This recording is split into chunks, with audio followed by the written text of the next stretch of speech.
Hi, everybody. How are you? I'm Rachel, and I'm an addict from Bermuda. And it's been amazing just listening to the ladies. First, thank you, Christian, Shane, and Vilvina, and Jess, and Pooja, and Jennifer, and Mubabe, and Ozzy, and Doro, and Laura, and Bill, and all before me. Amazing. Thank you so much. Because being in a little island, I live in the island of Bermuda in the middle of the Atlantic, and our island is extremely small. It is 21 square miles. That's it.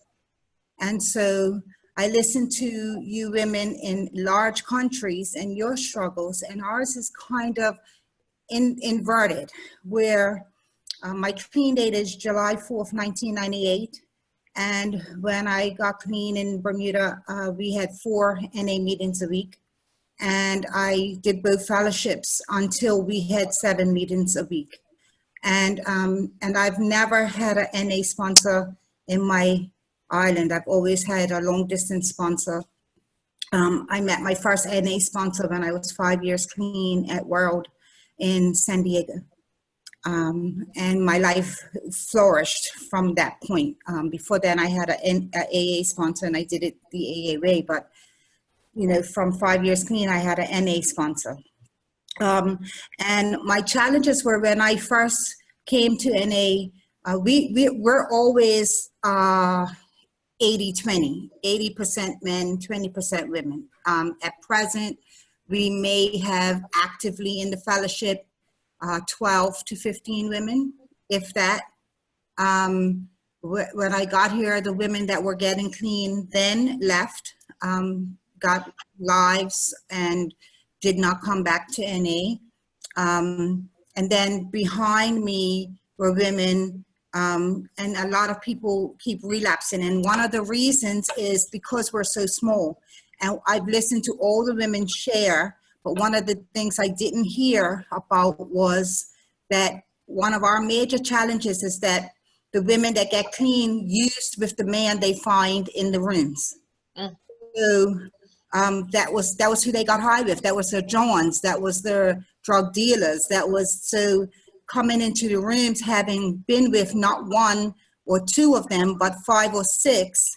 And it's really hard to stay in these rooms and stay clean, especially if some of the men haven't changed their behaviors. And so it's a recurring cycle. The other challenge that we have locally is that we still today do not have the support of the local treatment facility. And we did. We were able to have their support last year, and I've been here 20 plus years. They were anti-NA. They sent the ladies to AA, and last year they started to ease up and allow the ladies to come to NA meetings.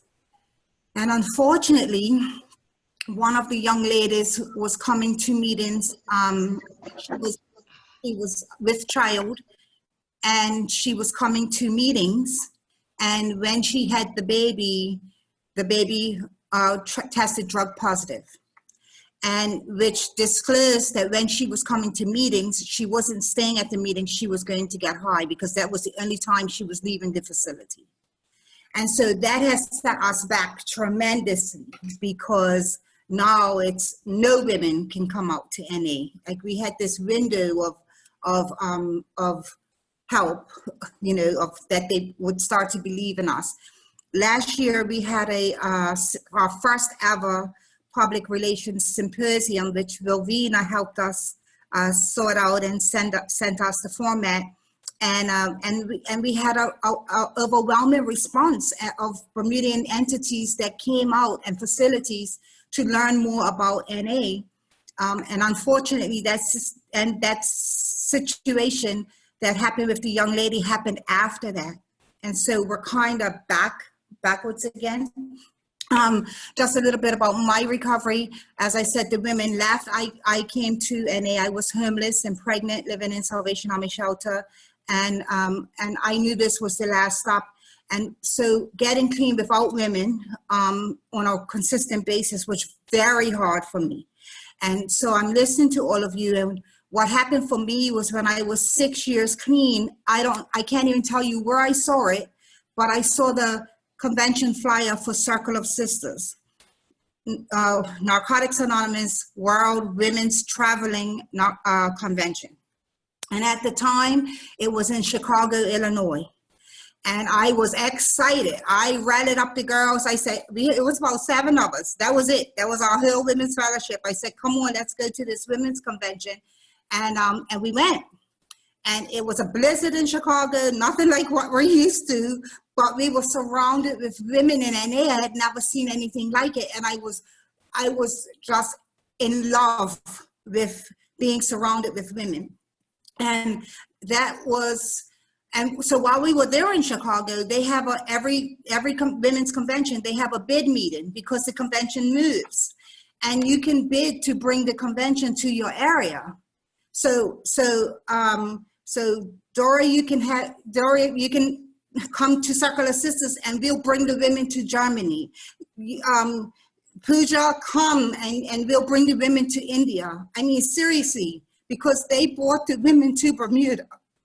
And so I bid, and I had no idea how we were going to host this because I had 7 years clean, I think, and the women behind me had less than a year, like a year and less than a year.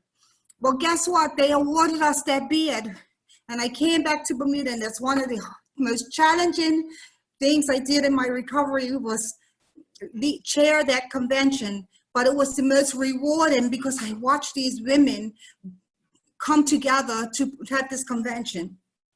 And we had registered for the convention. We had over 350 women. And unfortunately, the day before our convention, there was a blizzard in New York City. And half of the women coming from California got stuck in New York. We ended up having 270 women. And that's still huge. I'm telling you that we only had like 8 or 9 in our fellowship. So that was huge. And they came with loads of clean time. And it was just amazing. Now that was in 2010. And I'll show you our flyer.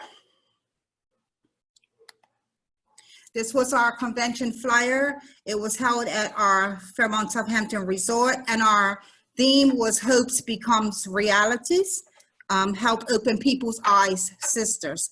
And the reason for that was we were trying to open people's eyes to Narcotics Anonymous in Bermuda and about the women.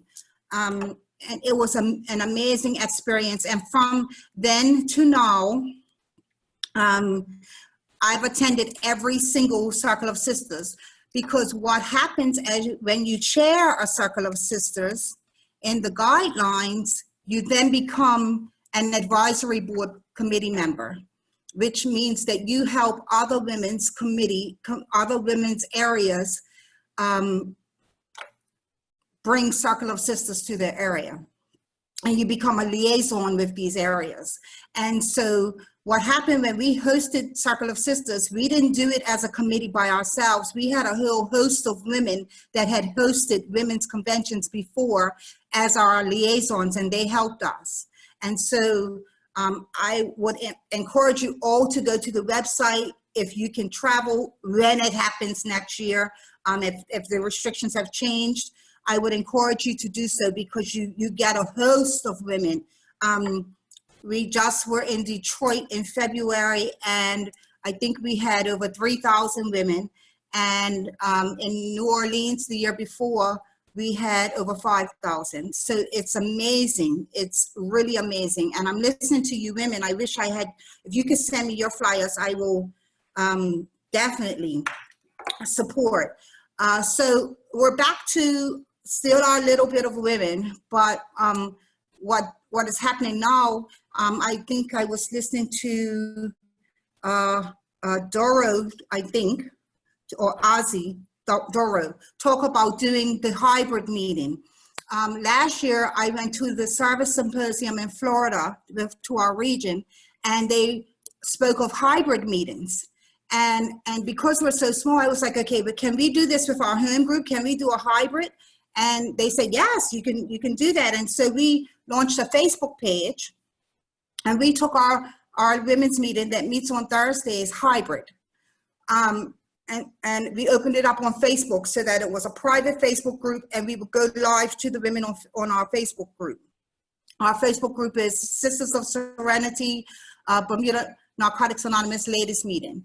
And so every week that opened up to women from overseas sharing in our meeting and bringing that experience, strength, and hope to the ladies in our meeting.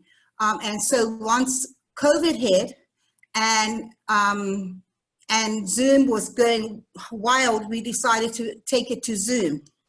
And so we now have our Zoom meeting that meets every week.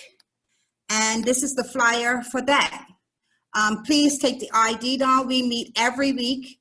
And last week we had 241 women in our Zoom meeting. It was absolutely amazing. This week we have... Oh, Rachel, listen, you have to stop this share and then do the other share because we still see the same flyer. Right, got it. Sorry. No, that's okay. I forgot. Okay. And so this is our Zoom flyer for our weekly meeting. Pack your bags and Zoom over to Bermuda. We can't wait for you to be here with us. We need you. And we included as many time zones as we could, but if you send me your time zone, I have to figure out the hours. I'll include it, trust me. So that's, and having the Zoom meetings and the overseas meetings, we have other ladies meetings that I send them to my sponsees. I have an online chat, and I was listening to how you get out your meetings. I went on Facebook, and I am a part of about 20 Narcotics Anonymous Facebook groups, about 20 of them, if not more. And every time we make a flyer, I put it on every single Facebook group so that somebody sees it to come to our meetings. So all of you in India, Kuwait, Iran, get on these different Facebook groups, because I haven't seen flyers from you. So get on there and just post your flyers, and women will support. I most definitely will. We still have our struggle. We're still small. We're still in the middle of the Atlantic. That won't change. But technology is allowing us to reach out and invite women to participate in recovery with us. And it's awesome. So thank you. I had no idea I was presenting today. I had no idea. I was just coming to listen. But thank you so much. And there's one last thing I wanted to show you. So at our women's meeting, we usually at our women's meeting for Valentine's Day, we have a sister love meeting. And this was our sister love meeting about 2 years ago. We've lost one of these ladies. She's passed, but and what we do at that sister love meeting is we read the last chapter of the Living Clean book, which the chapter is called Love. And so those are the type of things that we do. A lot of the pictures that I have are with my sponsees, so I had to look for something that incorporated all the women. And unfortunately, I have no pictures from Circle of Sisters because that was BlackBerry era, and we don't have the pictures. So if I ever get some, I'll send some to Rowena and she can share them. But thank you so much for allowing me to share. Thank you for sharing your experience, strength, and hope. And I hope we all can connect. I really would love your numbers so we can communicate. And thank you so much.